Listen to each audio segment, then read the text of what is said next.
تمام سننے اور دیکھنے والوں کو میری طرف سے السلام علیکم۔ ناظرین، امید کرتا ہوں آپ سب خیریت سے ہوں گے۔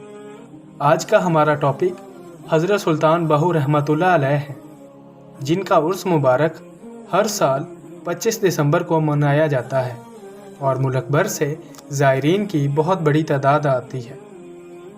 حضرت سخی سلطان بہو رحمۃ اللہ علیہ 1630 عیسوی میں شورکوٹ میں پیدا ہوئے۔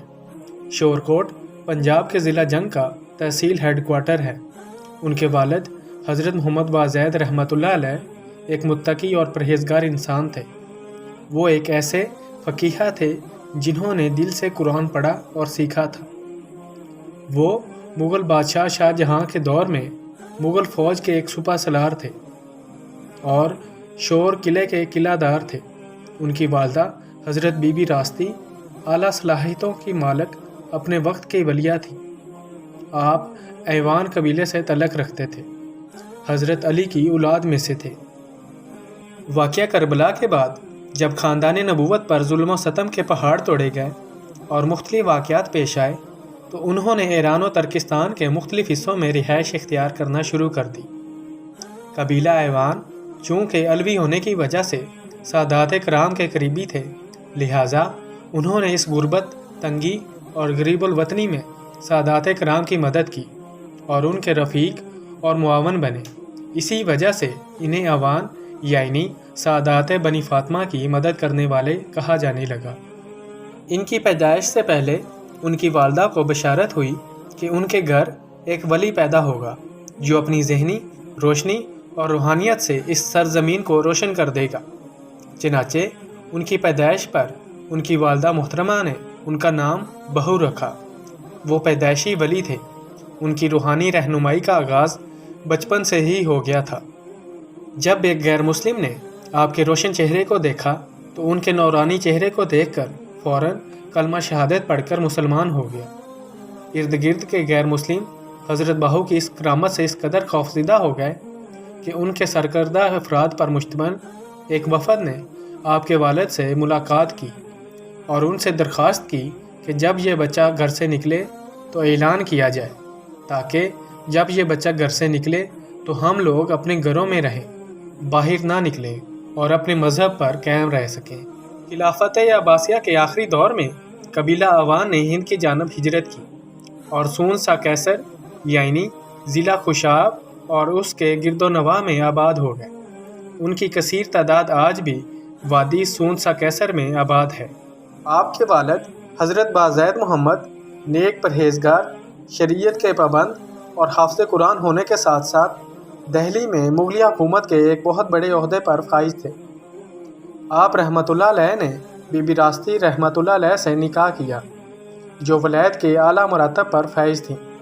سون سا کیسر کے گاؤں انگا کی ایک پہاڑی کے دامن میں چشمے کے کنارے عبادت و ریاضت میں مصروف رہا کرتی تھیں۔ ایک ولیہ کی نشانی کے طور پر وہ جگہ آج بھی معروف و محفوظ ہے۔ آپ رحمۃ اللہ علیہ ابھی کم سن ہی تھے کہ والد ماجد کا وصال ہو گیا۔ آپ رحمۃ اللہ علیہ کی ابتدائی تعلیم و تربیت آپ کی والدہ ماجدہ نے باحسن و خوبی فرمائی۔ آپ رحمۃ اللہ علیہ کی شیرخواری کے دنوں میں جب رمضان المبارک آتا تو دن بھر والدہ ماجدہ کا دودھ نہ پیتے اور افطار کے وقت پی لیا کرتے۔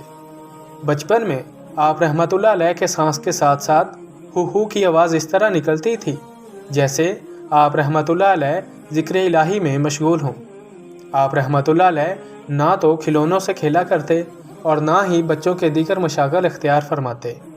آپ رحمۃ اللہ علیہ نظریں جھکا کر چلا کرتے اور اگر راہ چلتے اچانک کسی مسلمان پر نظر پڑ جاتی تو اس کے جسم پر لرزہ طاری ہو جاتا اور وہ بے اختیار پکار اٹھتا، واللہ یہ کوئی عام بچہ نہیں۔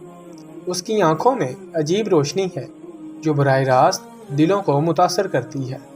اگر نظر کسی غیر مسلم پر پڑتی اس کی بگڑی سنور جاتی اور وہ اپنے آبائی باطل مذہب کو ترک کر دیتا اور کلمہ طیبہ پڑھ کر دائرہ اسلام میں داخل ہو جاتا۔ اپنی کتاب امیر القاؤن میں آپ کہتے ہیں کہ وہ روحانی رہنمائی کی تلاش میں 30 سال سرگرداں رہے، لیکن ان کا اس طرح بھٹکنا بیکار رہا۔ آخر انہوں نے حضور اکرم صلی اللہ علیہ وسلم کی روحانی طور پر بیعت کی ان کی شریعت پر چلنے کا پکا ارادہ کر لیا۔ بعد ازاں انہوں نے دہلی کے شیخ پیر عبد الرحمن قادری کے ہاتھوں پر بیعت کی، جو غوث پاک کی اولاد میں سے تھے۔ ان کا مزار دہلی میں ہے۔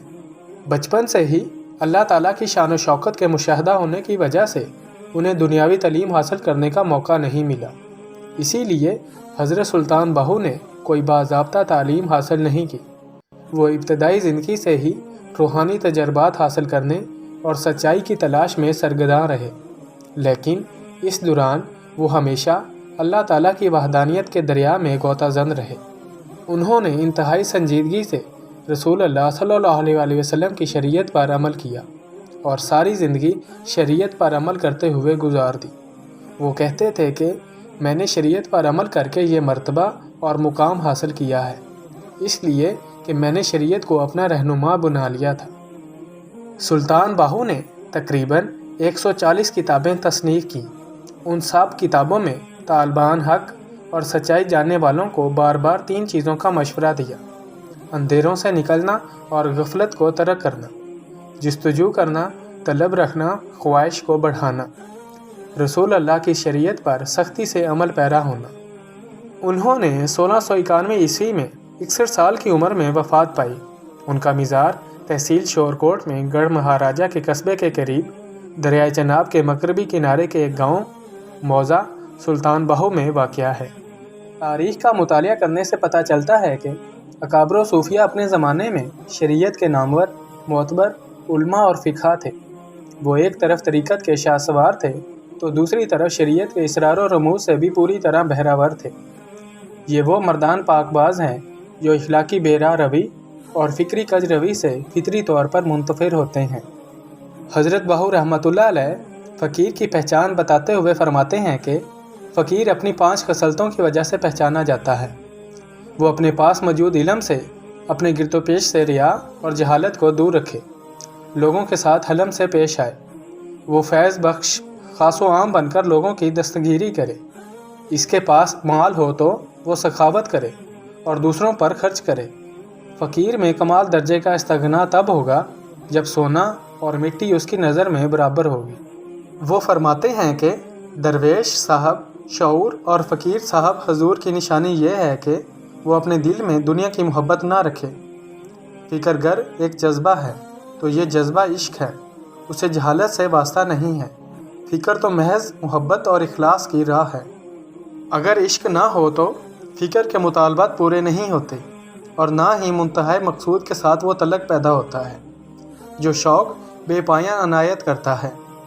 عشق میں یہ کمال ہے کہ اس میں منافقت یا دوئی کی کوئی گنجائش نہیں ہے اور اس کے زیر اثر انسان مشکل سے مشکل مقام سے بھی گزرنے کے لیے تیار ہو جاتا ہے۔ عشق ایک ایسا جذبہ ہے جو غیب سے دل میں پیدا ہوتا ہے اور معشوق کے سوا کسی چیز سے قرار نہیں پاتا اور اس کے سوا مخلوق کا منہ نہیں دیکھنا چاہتا۔